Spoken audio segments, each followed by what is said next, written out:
சிம்மராசி அன்பர்களே, சிம்மம் ஒரு நரசிம்மரனுடைய அவதாரமாக வழங்கக்கூடிய ஒரு சிம்மராசி அன்பர்களுக்கு ஒரு பண்பு நலன் இருக்குது. என்ன பண்பு நலன்? பார்க்கறதுக்கு குரலும் கம்பீரமாக இருக்கும், ஆளும் கம்பீரமாக இருப்பாங்க. ஒரு சிலர் அதற்கு ஆப்போசிட்டாக இருப்பாங்க. அது தசாபத்தியும் நட்சத்திரத்தையும் லக்கினத்தையும் பொறுத்து அமைஞ்சிருக்கும். இந்த சிம்மராசியில் இருக்கக்கூடியவர்கள் ஒரு நினச்சதை அடையக்கூடிய ஒரு ராசி. இந்த சிம்மராசியில் இருக்கிறவன் வரான் அப்படின்னா ஒரு 4 பேர் எந்திரிச்சுன்னா அவர் வரவேற்கணும். அந்த அளவுக்கு ஒரு உயரிய பதவியாகவோ இல்லை உடல் ரீதியாக உயர்ந்தியவராகவோ இல்லை கேரக்டர் ரீதியாக உயர்ந்தியவராகவோ தான் இருப்பாங்க. சிம்மராசி அப்படிங்கிறது தனித்துவமாக தெரியக்கூடிய ராசி. இவர்கள் சொன்னால் சொன்னது நடக்கும்.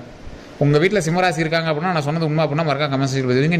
நீங்கள் சிம்மராசி அப்படின்னா கண்டிப்பாக கமெண்ட் செக்ஷன் பதிவிடுங்க. ஆமாம் சார் உண்மையா அப்படின்னு கமெண்ட் செக்ஷன் பதிவிடுங்க. இந்த சிம்மராசிக்காரர்களுக்கு இன்னொரு பெரிய லக்கு இருக்குது. குலதெய்வத்தினுடைய அருள் மற்றவங்களை விட அதிகமாக சிம்மராசிக்காரர்களுக்கு குலதெய்வத்தினுடைய அருள் கட்டாயம் கிடைக்கும். இவங்களோட பிறப்பிலேயே மிகப்பெரிய நன்மை நடந்திருக்கும் இவங்களோட ஃபேமிலிக்கே. ஒரு சிலருக்கு அவங்களோட தசாபுரத்தியை பொறுத்து சின்ன சின்ன கரெக்ஷன்ஸ் இருந்திருக்கலாம். இருந்தாலும் இந்த சிம்மராசி பிறந்தாங்க அப்படின்னா ஒரு குலுக்கி இருக்கும். நல்ல ஒரு காசு இல்லாதவங்களுக்கு காசு வருமானம் வர ஆரம்பிச்சிருக்கோம். இல்லை ஒரு சிலருக்கு தசாபுத்தியை பொறுத்து கடனில் கூட நீங்கள் மாட்டிருக்கிறத வாய்ப்புகள் இருக்குது. ஆனால் ஏதோ ஒரு விஷயத்தை உருவாக்கியிருப்பாங்க. ஸோ அதே மாதிரி இந்த சிம்மராசியை பொறுத்த வரைக்கும் மிகப்பெரிய ஒரு ஆளுமை கொண்ட ராசி அப்படின்னு சொல்கிறாங்க. என்ன சார் ஆளுமை? பெரிய பதவியில் இருப்பாங்களா சார்? பதவியில் இருக்குன்னு அவசியமே இல்லை. கூட்டத்தில் 100 பேர் நிற்கிறான்னா உங்கள் குரல் தனித்துவமாக தெரியும். அப்போ உங்களோட குரலுக்கு ஏற்ற மாதிரி அந்த 100 பேரில் இருக்கிற 99 பேர் உங்களுடைய குரலுக்கு ஏற்ற மாதிரி அவன் அசைவான். ஸோ அதுதான் ஒரு மிகப்பெரிய விஷயம் அப்படின்னு சொல்கிறாங்க. அது மட்டும் இல்லாமல் இந்த ராசினரை பொறுத்த வரைக்கும் வாழ்நாளில் பல மகிழ்ச்சிகளுக்காக தங்களுடைய சின்ன சின்ன விஷயத்தை கூட ஒரு சாக்ரிஃபைஸ் பண்ணிக்குவாங்க. இந்த விஷயம் நடக்கணும், அதுதான் பார்த்துக்கலாம்.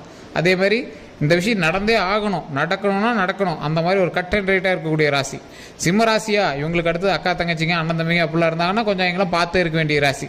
இவங்களுக்கு தான் ஒரு ஆளுமை திறன் கொண்ட ராசியாக கருதப்படும். ஸோ இந்த மாதிரி ராசிக்காரர்களுக்கு இனி வரக்கூடிய காலங்கள் ஒரு முக்கியமான காலகட்டமாக அமையப்போகுது. நன்மை பிறக்குமா கெட்டது பிறக்குமா அப்படின்னு நினச்சிட்டு இருப்பீங்க. நன்மையே இருக்க போது அது எப்படி இருக்க போது, அதுக்கு எந்தெந்த இடைஞ்சல்கள் இருக்குது, அதை எப்படி சரி பண்ணணும், எப்படி அந்த நன்மையை நிலைநாட்டிக்கணும் அப்படிங்கிறத அந்த வீடியோவில் சொல்ல போகிறோம். அதே மாதிரி நிறைய பேருக்கு நிறைய சந்தேகங்கள் இருக்குது. அந்த சந்தேகங்கள் தனித்துவமான ஜாதகம் பார்த்தா தான் தீரும் அப்படிங்கிறது உங்களுக்கே தெரியும். இது பொதுப்படையான ஜோதிடம் தான். ஸோ அந்த தனித்துவமான விஷயங்கள் எல்லாமே கேட்கணும் அப்படின்னா கீழே ஃபோன் நம்பர் கொடுத்துருக்கோம். அந்த ஃபோன் நம்பருக்கு கால் பண்ணுங்கள். எந்த விஷயமா இருந்தாலும் சரி உங்கள் சந்தேகங்கள் அத்தனையும் ஃபோன் மூலமாகவே தீர்த்து வைக்கப்படும். ஸோ ஃபோன் மூலமாகவே உங்களோட பிரச்சனைகள் எல்லாமே சால்வ் பண்ண முடியும். உங்களுக்கு தேவை உங்களுடைய பிறந்த தேதி, பிறந்த நேரம், பிறந்த ஊர், இது 3 மட்டும் இருந்தது அப்படின்னா போதும். இதை வச்சு உங்களுடைய ப்ராப்ளம் எல்லாமே சொல்யூஷன் சொல்லப்படும், ஃபோன் மூலமாக சொல்லப்படும். ஸோ அது மட்டும் இல்லாமல் நிறைய பேர் நீங்கள் கேள்வி கேட்டுட்ருப்பீங்க, சார் இந்த சிம்ம ராசியில் இருக்கிறவங்களுக்கு காலங்கள் எல்லாமே பரவாயில்ல அப்படின்னு சொல்லலாம். ஆனால் சில கடன்கள் அமைஞ்சிக்கிட்டே இருக்குது. அந்த கடன்கள்லாம் எப்படி அடைக்கிறது? கடன் ரீதியான விஷயங்களால மன உளைச்சல்கள் அதிகமாக இருக்குது. கடன் ரீதியான விஷயங்களால சின்ன சின்ன தூக்கமின்மையெல்லாம் இருக்குது. கடன் ரீதியான விஷயங்களால் குடும்பத்துக்குள்ளே சின்ன சின்ன சிக்கல்கள்லாம் இருக்குது. அதெல்லாம் எப்படி சார் சரி பண்ணுறது? சார் இந்த சிம்ம ராசியை பொறுத்த வரைக்கும் வளரக்கூடிய நேரம் எப்படி? இன்னும் கிட்டத்தட்ட 9 வருஷத்துக்கு உங்களுக்கு ஒரு ப்ராப்ளம் கிடையாது. 9 வருஷத்துக்கு பின்னாடி நீங்கள் இப்போ உழைச்சி ஒரு அமௌண்ட் சேர்த்துவீங்க பார்த்தீங்களா, அதை வச்சு நீங்கள் சந்தோஷமாக இருக்க வேண்டிய காலகட்டம். அந்த 9 வருஷத்துக்கு முன்னாடி நீண்ட ஆயுளும் உடல் ஆரோக்கியம் இருக்கக்கூடிய ராசி. உங்களோட ராசியின்பால் உங்களுக்கு எந்த ஒரு கிரகமே உங்களை டேமேஜ் பண்ணலை. உங்களுக்கு அதை வச்சு நீங்கள் புரிஞ்சுக்கணும். உங்களோட ஃபேமிலியில் இருக்கக்கூடிய ராசியும் பார்த்துக்கோங்க. இப்போ நான் சொல்கிறது உங்களுக்கு மேட்ச் ஆகலை அப்படின்னா உங்களோட ஃபேமிலியில் உங்கள் கூட இருக்கக்கூடிய ஒரு முக்கியமான நபருடைய ராசி பார்த்துக்கோங்க. அந்த ராசியை பொறுத்து உங்களோட ராசியை ஷேக் பண்ணிச்சு அப்படின்னா உங்களுக்கு இதிலிருந்து வேறுபாடுகள் இருக்கிறதுக்கு வாய்ப்புகள் இருக்குது.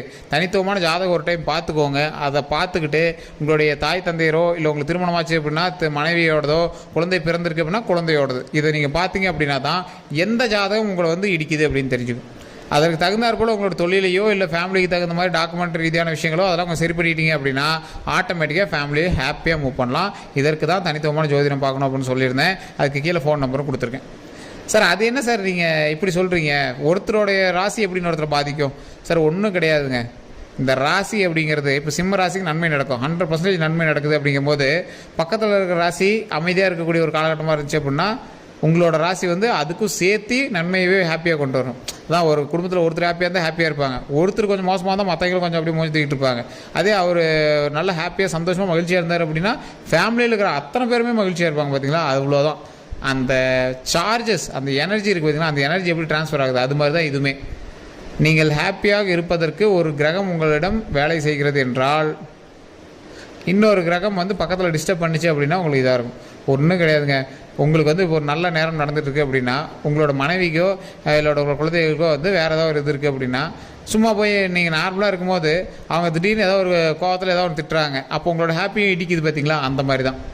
ஸோ இந்த சிம்ம ராசிக்கு நன்மை தரப்படுவதற்கான நேரம், கலைத்துறையில் வளருவதற்கான நேரம், தொழில் சேருவதற்கான நேரம், உங்கள் பெயரில் ஒரு புதிய நிறுவனம் தொடங்குவதற்கான நேரம், உங்கள் பெயரிலோ அல்லது உங்களுடைய ப்ராப்பர்ட்டி உங்களோட நேம் பேரில் ஏதோ ஒரு லேண்டோ வீடோ ஒரு கிரையமோ இல்லை லீஸோ ஏதாவது ஒன்று வந்து ரெடி ஆகிறதுக்கான நேரம், உங்களுடைய பெயரில் ஒரு சின்னதாக ஒரு டீ கடையாவது ஓப்பன் ஆகிறதுக்கான நேரம்.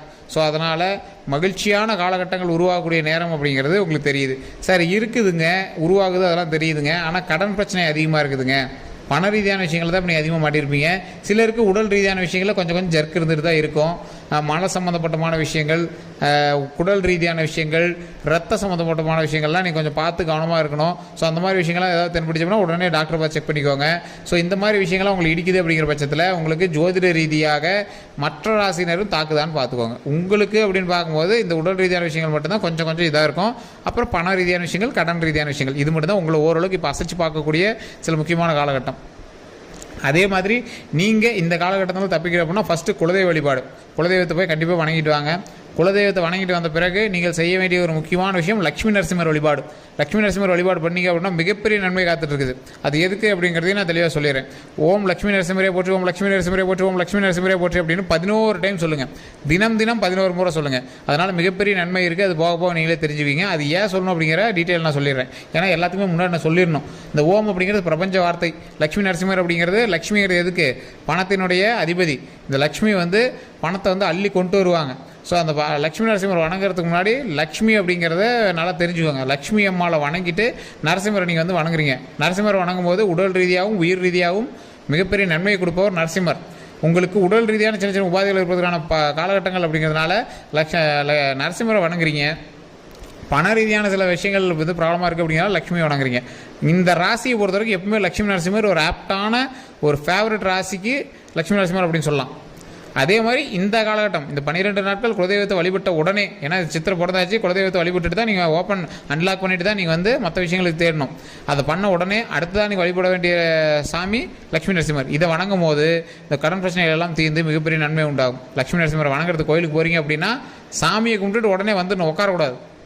நிறைய பேருக்கு தெரியாத ஒரு விஷயம், பெருமாள் சன்னதியில் அத்தனையுமே லட்சுமி வந்து இருப்பாங்க. லக்ஷ்மியை வணங்கும் போது லக்ஷ்மியை வணங்கிட்டு டேரெக்டாக வீட்டுக்கு தான் வந்துடணும். வேற எங்கேயும் கடைக்கு போகிறேன், பொருள் வாங்குறேன், அதை வாங்குறேன், இதை வாங்குறேன் அப்படிலாம் இது பண்ணக்கூடாது. இது வந்து நிறையா பேருக்கு தெரியறதில்ல. டேரெக்டாக போகிறீங்க, லட்சுமி நரசிம்மர் வணங்குறீங்க. எந்த பெருமாள் கோயிலுக்கு போனாலும் லக்ஷ்மி அங்கே தாயார் வந்து இருப்பாங்க. ஸோ வணங்குறீங்க அப்படின்னா ஆட்டோமேட்டிக்காக வீட்டுக்கு வந்துடணும். அதற்கு நடுவில் தர்மம் பண்ணுறது இந்த மாதிரி இதெல்லாம் அதுக்கு முன்னாடியே தான் இது பண்ணிடுமே தவிர அந்த அன்றைக்கி வந்து பண்ணக்கூடாது. ஸோ அதை வந்து முன்னாடியே தெரிஞ்சுக்கோங்க. அது மட்டும் இல்லாமல் நிறையா பேருக்கான ஒரு சின்ன சின்ன டிப்ஸ் நான் சொல்லிடுறேன், கேட்டுக்கோங்க. லட்சுமி நரசிம்மரை வணங்குறதுக்கு முன்னாடி நீங்கள் தானம் பண்ணிட்டு போங்க. லட்சுமி நரசிம்மரை வணங்கிட்டு வந்த பிறகு நீங்கள் வந்து தானம் பண்ணக்கூடாது. அது முன்னாடி தெரிஞ்சுக்கோங்க. அன்னதானம் வந்து அந்த இடத்துல கொடுக்குறாங்க அப்படின்னா நீங்கள் அன்னதானம் கொடுக்குறீங்க அப்படின்னா ஓகே. மற்றவர்கள் அன்னதானம் கொடுக்குறாங்க அப்படின்னா நீங்கள் போய் வாங்குறது இந்த சிம்மராசினரை பொறுத்த வரைக்கும் மட்டும் இல்லை, எந்த ராசினரை பொறுத்த வரைக்குமே கொஞ்சம் பார்த்து இருக்கிறது பரவாயில்ல. அது ஒன்றும் பெரிய இஷ்யூஸ் கிடையாது. கோயிலில் வந்து கொடுக்குறாங்க அப்படின்னா அது நல்லது. அதுவே கோவில் சார்பாக கொடுத்தாங்கன்னா ஓகே. மற்றவர்கள் கொடுக்குறாங்க அப்படின்னா அதை யோசித்து தான் வாங்கணும். நிறைய ஜோதிடர் பாருங்கள், நிறைய ஆன்மீகவாதிகளை பாருங்கள், யாருமே போய் அன்னதானம் வாங்க மாட்டாங்க. கொடுக்கறதுக்கு தான் முன் வருவாங்க. இல்லாதவர்களுக்கு கொடுப்பது தான் அன்னதானம். வீட்டில் எல்லாம் சாப்பிட்டு கறிக்குழம்பு சாப்பிட்டு தண்ணி ஊற்றிட்டு வந்து கோயிலில் சாமி கும்பிட்றவங்களுக்கு கொடுக்குறது பேர் அன்னதானம் கிடையாது. ஸோ இல்லாதவர்களுக்கு கொடுங்க, மிகப்பெரிய நன்மை உண்டாகும். ரோட்டு ஓரத்தில் கூட இருப்பாங்க, கோயிலுக்கு வெளியே கூட இருப்பாங்க, கோயிலில் கூட அலோவ் பண்ணாமல் கூட நிறைய பேர் இருப்பாங்க. அவங்களெலாம் வயிறார உணவளிங்க, தண்ணி கொடுங்க, உடை கொடுங்க, சாப்பாடு போடுங்க, மிகப்பெரிய நன்மை உண்டாகும். அது மட்டும் இல்லாமல் இந்த ராசினர் கொடுத்து பழக்கப்பட்ட ராசினர். உங்களுக்கே தெரியும், இந்த குணாதிசயமே ஒரு முக்கியமான ராசி. கொடுத்து பழக்கப்பட்ட ராசி, நண்பர்களுக்கு உதவி பழக்கப்பட்ட ராசி, தாய் தந்தையரை அன்பாக நடத்தி பழக்கப்பட்ட ராசி, குழந்தை மனைவி எல்லாத்தையும் சந்தோஷமாக வச்சு பழக்கப்பட்ட ராசி. அதே மாதிரி எப்போவுமே நிலைச்சி வரணும் அப்படிங்கிறதுக்காக தான் இந்த இறை வழிபாடும் பண்ணி உங்களை நீங்கள் ஸ்டடி பண்ணிக்குவாங்க, அவ்வளோதான். மற்றபடி உங்களுக்கு பெரிய இஷ்யூஸ் எதுவும் கிடையாது. உடல் ரீதியான விஷயங்களை கொஞ்சம் கவனம் தேவை. அது எது லைட்டாக ஒரு மாதிரி இருந்துச்சு அப்படின்னா உடனே டாக்டரை பார்த்துடணும். அதே மாதிரி பண ரீதியான விஷயங்களை, கடனில் சின்ன சின்ன விஷயங்கள் மாட்டியிருப்பீங்க. அதுவும் வளர்ச்சிக்காகத்தான், நீங்கள் பயப்பட தேவையில்லை. கொஞ்சம் கொஞ்சமாக லாபம் வர வர அந்த பண பிரச்சனையும் சால்வ் ஆக ஆரம்பிக்கும். அதனால் மிகப்பெரிய மகிழ்ச்சியும் உண்டாகும். இனி வரக்கூடிய காலகட்டங்களில், இன்னும் 1 மாத காலகட்டங்களில் மிகப்பெரிய சின்ன சின்ன விஷயங்களுக்கு எல்லாமே ஓனர் ஆகிறதுக்கான வாய்ப்புகள் அதிகமாகவே இருக்குது. உங்களுடைய பெயரில் நிறுவனம் அல்லது வண்டி வாகனங்கள், நிலப்பலன்கள், வீடுகள் இது மாதிரி வாங்குறதுக்கான வாய்ப்புகளும் அதிகமாக இருக்குது. அதனால் நீங்கள் வந்து கவலைப்படாமல் மிகப்பெரிய ஒரு சாம்ராஜ்யத்துக்கு அதிபதியாகக்கூடிய நாட்களை நோக்கி உழைத்து பயணிங்க. எவ்வளோக்கு எவ்வளோ நீங்கள் உழைக்கிறீங்களோ அவ்வளோக்கு எவ்வளோ மிகப்பெரிய நன்மை உண்டாகும். ஸோ இதுதான் வந்து நம்ம இந்த வீடியோ மூலமாக சொல்ல வருது. ஸோ நிறைய பேருக்கு சில சந்தேகங்கள் இருக்குது. அது கண்டிப்பாக அந்த வீடியோவில் நான் சொல்லியிருப்பேன். அதுவும் இல்லை சார் நான் அதிகமாகவே இருக்குது அப்படின்னா கீழே ஃபோன் நம்பர் இருக்குது, நீங்கள் ஃபோன் பண்ணி எந்த ஒரு சந்தேகமாக இருந்தாலும் தீர்த்துக்கலாம். வேறு ஏதாவது தகவல்கள் வேணும் அப்படின்னா கமெண்ட் செக்ஷனில் பற்றி விடுங்க. வேறு எந்த சந்தேகம் இருந்தாலும் ஃபோன் பண்ணுங்கள், ஃபோன் மூலமாகவும் உங்களோட ப்ராப்ளம் சால்வ் பண்ணி வைக்கப்படும். எல்லோருக்கும் நன்றி நண்பர்களே. நம்ம சேனலை ஃபாலோ பண்ணாமல் தான் ஃபாலோ பண்ணிக்கோங்க, சப்ஸ்கிரைப் பண்ணாமல் தான் சப்ஸ்கிரைப் பண்ணிக்கோங்க. எல்லோருக்கும் நன்றி நண்பர்களே.